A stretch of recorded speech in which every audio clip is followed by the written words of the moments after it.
Welcome to the 11 Alert Desk. I'm digital content producer Aspen Andrews, and I'm here with Steve Carleton, Chief Clinical Officer at Porch Health. And as we move into the second month of 2026, I think we all know that there's a lot going on in the world right now, and it's important, especially during this time, to take care of ourselves and our mental health.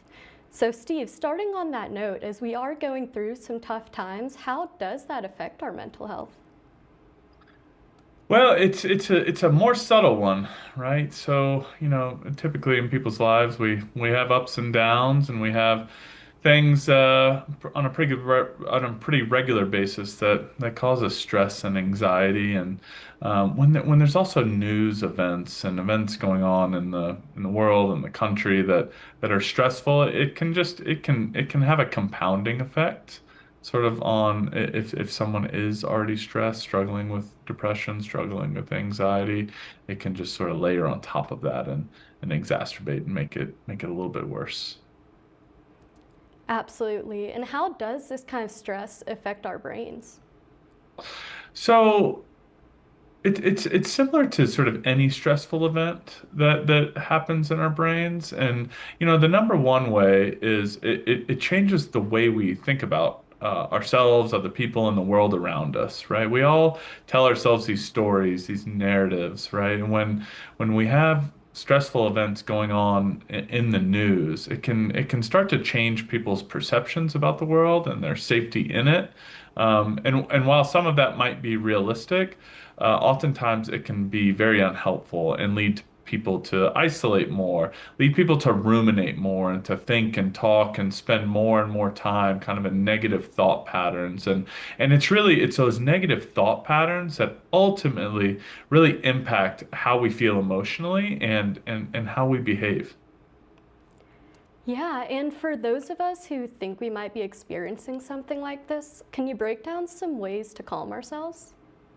Yeah, absolutely. So there's a few things, right? So it always has to start with awareness, right? And so when you recognize that you're starting to become more anxious, when your thoughts are starting to get a little out of hand or out of control, and you start having sort of overly negative perceptions of yourself and the world around you, it's helpful to start there and to understand that although there might be significant stressful things going on in the world around us, there's also good news out there. There's also healthy stories, right, about good people doing good things and making sure people tune into that as well, that they're not just shining that flashlight in their brain onto sort of what's wrong, right? And after people sort of get a handle and some awareness about some of those negative thought patterns that those overarching stories can cause, it's helpful to just kind of ground, right? Right. Taking some deep breaths,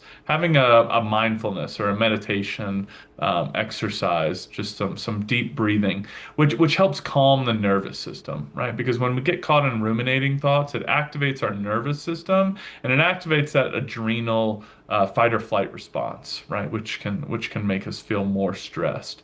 And beyond that, I think just spending time with your family, with your friends, with your community, connecting with other people, right? Spending time sort of doing things that you enjoy and making sure that you're not leaving those things that you enjoy behind when you get overly stressed.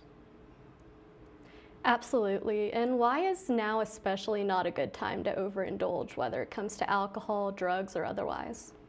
Yeah, I think drinking and drug use is a really common coping mechanism. And what I was pointing out earlier in terms of healthy coping skills. So people can drink, use responsibly. That's a real thing. That's possible. What you don't want to have happen is that drinking or substance use overtakes sort of those more healthy coping mechanisms. That's when it's really a sign of a problem, is that your only ability to manage that anxiety, to manage those emotions, comes from some type of chemical, from altering your emotional state with a substance.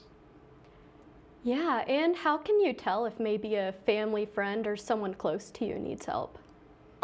It's always looking at behavior change first and foremost. When you notice behavior changes and you notice people just not acting themselves. Maybe they're distancing themselves, they're more withdrawn, maybe they're more irritable and angry. Especially in men, we know that depression shows up more often as that irritability, anger, rather than sort of sadness.